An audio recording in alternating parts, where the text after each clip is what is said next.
Hi everybody, it's Mark Shellshear. This is the Mark Art Show coming to you from the Shellshear project in Brisbane, Australia. Hey, I got a great question overnight and I'm going to talk about this question, and it's really something that I'm really passionate about. I hope I don't offend anybody today with some of the things I say, but you know, this kind of question really gets to the heart of the matter of many things, and I understand the struggle that an artist goes through. And that's the one thing I want to say. You know, I know what it's like. I have been there. I have been an artist full time. I have not sold paintings. I know what it's like. I do. I understand the struggle. But you've got to stay true to the cause. Okay, so let me just read this to you and then I'll talk about it. It's a good question. I certainly agree with everything in this message. That was my blog yesterday. And the philosophy of your message, but I am struggling with the practicality of the message and survival. I do know an artist who does very well financially, painting and selling scenes of waves breaking on the beach. She has said it's not what she really wants to paint, but she can't afford to paint what she is really passionate about because the market isn't ready for her style and it isn't prepared to buy it. Do I paint what sells and survive, or paint what I like and suffer? Okay, this is an interesting question, isn't it? There's a little bit more. This particular artist has a full-time gallery, and she tells me with all the pressures of operating a gallery and supplying art for herself and supporting other artists, she doesn't have a lot of time for experimental development. Well, guys, really, you got the answer to this woman right there. I mean, she's got a gallery, she's got to run a gallery, she's got to supply the art for the gallery. And I knew a gallery that did this once here in Australia. They had, the husband ran the gallery, the wife was an artist, and she painted pretty little paintings. They were just nice paintings, they were decor paintings really, and they sold them at, for a good value. People got a nice painting at a cheap price, and they did well. Now that's fine if that's what you want to do. Today they are not painting and they're not in the gallery business.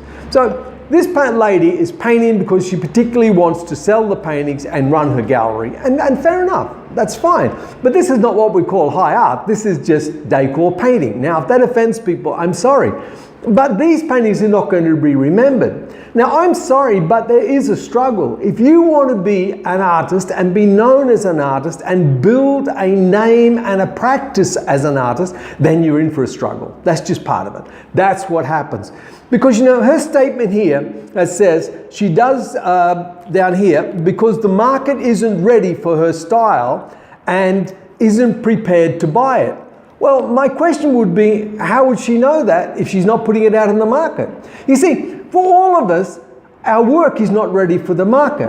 I mean, I've had that said to me for years and years and years and years and years. But it's not the point. The point is that we've got to educate the market to love our work. We've got to love it enough to be able to put it out into the market, story tell it to people, and convince people of its worth and its value and its artistic merit. That's what we've got to do. And there's a struggle involved there, and it's going to take time. And yes, you will have days when you are financially strained.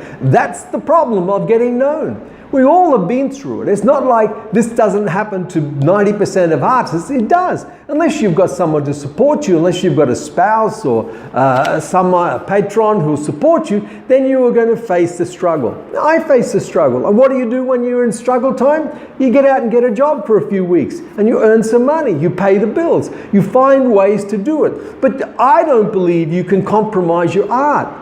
You know, I didn't change my art because it wasn't selling. I kept painting me because I believed in me and I believed in my art, and that's what I'm doing. And that's why I say that to you. This lady's not painting to produce great art. She's painting to produce sales and put things in decor. It's decor art, and that's fine. I'm not knocking that. I'm just saying you will not be remembered for this. You won't. You're remembered for what you do that's original, and you create something and you put your market out there and you sell it. You see, nobody's well known when they start.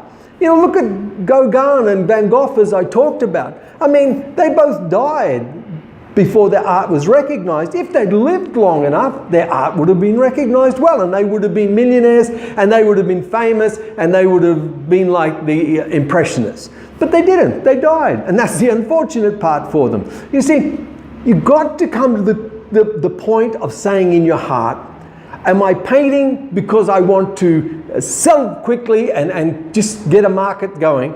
If that's the way what you want to do, fine, do that. That's fine. No one's going to criticize you. But if you're painting because you want to produce your original style and your original work and put it out into the marketplace and have people eventually fall in love with it and you become the next Picasso, I'm going for that one. That's the one I want to shoot for, because that's the one that matters. That's the one that creates something. That's the one that builds a name. But again, you want to paint waves? Paint waves. That's not going to change anything for me, because I know what I want to do. And I think if you're really committed to this art game, this art business, being an artist, then you're really committed to making a change in the world. And you only make that by putting your original work out there. If you're doing it purely to earn a living out of it, and this is what you're doing, well, that's fine, but you're not going to produce great art. You see, I think the great art comes out of the struggle. I think the great art comes out of having to kind of fight to get known. I think that's where it comes from. It kind of puts something within you, a grit within you that you're just not going to give up. You're going to do this no matter what. And so you paint you. And I really believe in that, guys. I really believe you must paint you, because that's what you want to give out to the world. If you want to make a difference, then that's how you make a difference. Imagine going to Picasso and telling him that he should paint waves because then he'd be able to earn a living. What do you think he would have said? Well, you would have had to sell him before the blue period because he began to earn a decent living, but he believed in what he did. He didn't change because of the market. He made the market follow him. And you and I have to do that. Convince the market that our work is worthwhile, that our work is good, that our work is that our work needs to be seen and see the merit of what we do. That's what we have to do, guys. That's why I say story, tell your art. You know that old saying that I keep saying all the time? If you love your art enough, then I can love it too.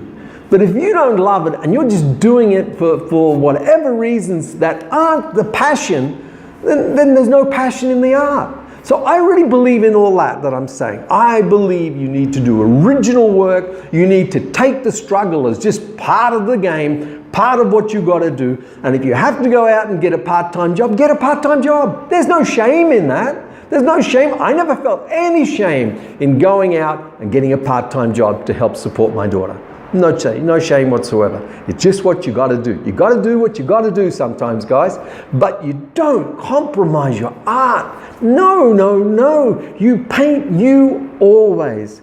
Now, I hope that gets through. I hope you understand where I'm coming from. Please put some comments. Let's hear what you've got to say about this. I want to know your thoughts on this. But I do know this. Be original. Pay the price. It's going to take 10 or 15 years. Just do the time, get it done, teach people to love your art, educate people to your art, and you'll make it. It's just the people give up. That's what happens. You see, they hear stories like this and they want to give up. Don't give up. Don't give up. This art's not going to be remembered. Your art will be. Friends, hang in there and don't give up. All right, remember, people are hurting out there, my friends. Hugs and smiles are free. Please give them away generously. I'm going to talk to you tomorrow. You have a fabulous day. Ciao.